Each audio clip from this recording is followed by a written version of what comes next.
Hey guys, we have 2 plus 3 minus 5 times 4 divided by 4.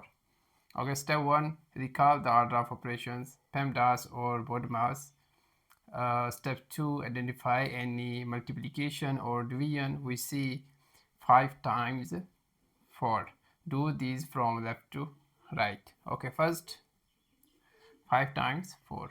2 plus 3 minus 5 times 4 equals 20 divided by 4. Then 20 divided by 4. 2 plus 3 minus 20 divided by 4 equals 5. Now our expression is 2 plus 3 minus 5.